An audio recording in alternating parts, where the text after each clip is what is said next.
rumus kedua untuk hidup versinya Diogenes adalah dengan pengendalian diri.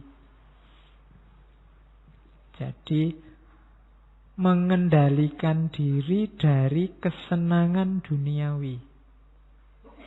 Apa sih kesenangan duniawi itu? Yang hanya menuruti nafsu, kemewahan, di situ termasuk jabatan, kekayaan, reputasi. Jabatan, kekayaan, reputasi itu mungkin kelihatan baik, tapi katanya Diogenes, semua itu adalah ornamen dari perbuatan jahat. Perbuatan jahat apapun pasti ada hubungannya dengan, kalau tidak jabatan, ya kekayaan, kalau enggak ya reputasi.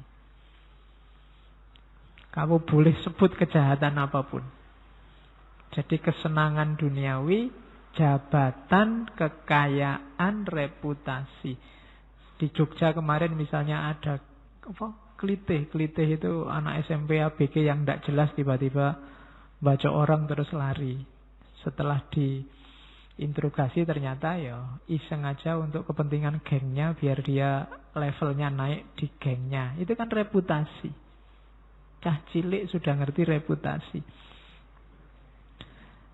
Jabatan apalagi. Hari ini orang se-Indonesia maki-maki orang yang beda pandangan dengan dirinya, ya, ternyata ya bersenggolan dengan makhluk yang namanya jabatan. Termasuk kekayaan. Kemarin ribut urusan kardus dan kawan-kawan itu kan urusan kekayaan. Kejahatan apapun ternyata ornamennya yang menghiasinya jabatan, kekayaan, reputasi. Maka yang ingin hidup alami dan lurus dan benar, jauhi saja itu. Hidupmu akan lebih nyaman. Kamu kan mimpinya selalu kaya, tapi kalau Diogenes kebalikannya, jangan mimpi jadi orang kaya, malah repot. Ya kan? Semakin banyak yang kamu miliki, tanggung jawab dan kewajiban yang harus kamu lakukan jadi tambah banyak. Malah repot. Tadi Diogenes punya cangkir satu aja malah bikin repot. Apalagi kamu yang punya rumah banyak, punya mobil banyak, punya kendaraan, punya baju sak lemari, alangkah repotnya. Saya tidak tahu, kalian aja yang belum kerja coba dicek di lemarimu ada berapa pasang baju. Kamu tiap hari belanja baju, bajunya gonta-ganti terus meskipun yang dipakai cuma itu-itu. Padahal baju itu mungkin harusnya kamu punya 3 aja kan cukup.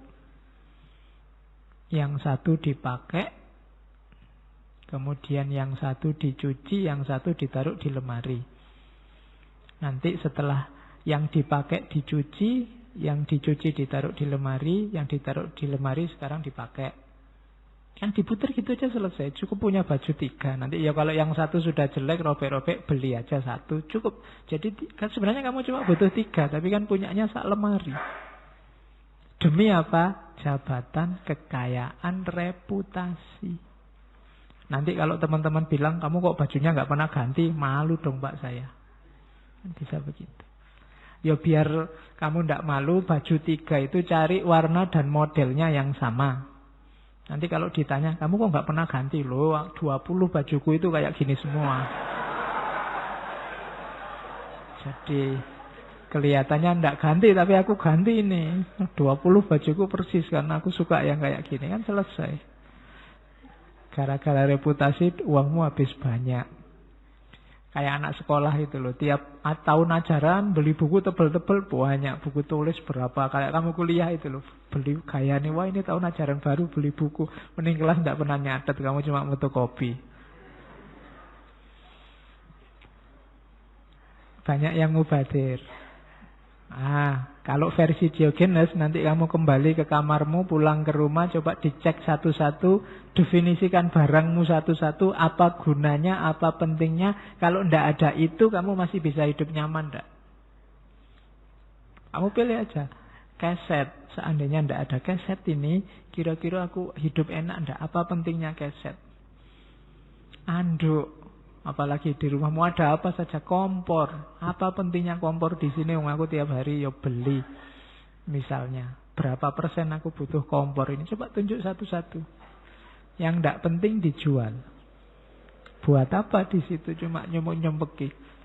Ada kalimat luar biasa dari Diogenes bahwa sebagaimana rumah besar banyak barangnya pasti banyak tikusnya, tubuh manusia juga begitu. Kalau banyak kamu isinya banyak, kemungkinan juga banyak penyakitnya. Sumber penyakit itu makanan. Itu kata-katanya Diogenes. Kalau kamu di rumahmu kalau nggak ada barang apa-apa, percayalah tidak akan ada tikus. Kenapa ada tikus? Karena banyak barangnya. Yang itu kamu kejar-kejar mesti senang tikusnya, bisa ndelik di mana. Tapi kalau kosong aja tidak ada apa-apa, tikusnya mesti tidak mau tinggal di kamarmu. Jadi kalau ada yang mengeluh, Pak rumah saya kok banyak tikus, barangmu kamu jual semua aja. Tikusnya nanti nggak masuk mesti. Oke, nah itu rumus yang sama kalau Pak saya kok sakit-sakitan. Coba ditengok cara makanmu gimana. Karena sebagaimana rumah yang banyak barangnya, banyak tikusnya, tubuh juga begitu. Kalau banyak diisi ya kemungkinan penyakitnya nyisip. Nah, rumus yang kedua berarti mengendalikan diri. Latihan lapar, latihan sakit. Karena ini berguna untuk moral manusia. Orang yang tidak pernah lapar, tidak pernah sakit, kecenderungannya akan sombong. Merasa penting, merasa besar. Dan penyakit paling akut dalam dunia moral itu sombong. Makanya Allah tidak akan memasukkan surga orang yang ada kesombongan sekecil apapun dalam dirinya. Maka jangan mengeluh kalau kamu ada kesulitan apapun, ada kesumpekan apapun, sekali dua kali sakit. Sangat manusiawi, menunjukkan bahwa kamu itu lemah. Kesadaran ini penting dibandingkan kamu yang tidak pernah sakit sama sekali. Mungkin ada yang saya itu Pak sakit itu sudah tidak. Saya bisa ngatur diri saya sendiri. Kapan sakit, kapan tidak. Kalau saya tidak mau sakit, ya tidak sakit. Itu malah ngawatiri kalau mentalmu begitu. Manusia ya waktunya capek, ya capek. Waktunya sakit, ya sakit. Kadang-kadang sakit, kadang-kadang sehat. Dalam rangka apa? Dalam rangka moral. Biar kamu sadar kelemahanmu. Oke, itu namanya pengendalian diri. Dan kebahagiaan yang sejati, katanya Diogenes, dalam mengendalikan diri ini. Makanya tadi kita berambisi untuk tidak punya ambisi. Lakukan apa saja tapi tidak harus matok-matok target. Biar kamu tidak kecewa. Kenapa kamu ngaji? Ya ngaji aja Pak. Paham tidak? Tidak tahu. Dapat apa kamu ngaji? Tidak tahu juga. Dan kok masih ngaji terus? Ya tidak apa-apa. Saya tidak narget apa-apa kok. Tapi kalau sejak semula kamu narget, pokoknya saya ngaji, kira-kira dapat 5 sesi, itu saya harus menghasilkan 2 tulisan atau 4 tulisan. Kalau kamu narget gitu, hasilnya mesti kecewa nanti. Saya sudah ngaji puluhan kali Pak, mau nulis nggak bisa, tidak sempat kecewa. Kenapa kamu tadi matok ambisi di depan? Saya mau kuliah Pak. S2 Pak, 1,5 tahun saya target lulus. Ya tidak apa-apa, ambisimu. Tapi ketika kamu matok ambisi, jajarannya ambisi itu kegagalan dan kekecewaan. Meskipun satunya kesuksesan. Jadi ada kemungkinan kamu nanti akan kecewa.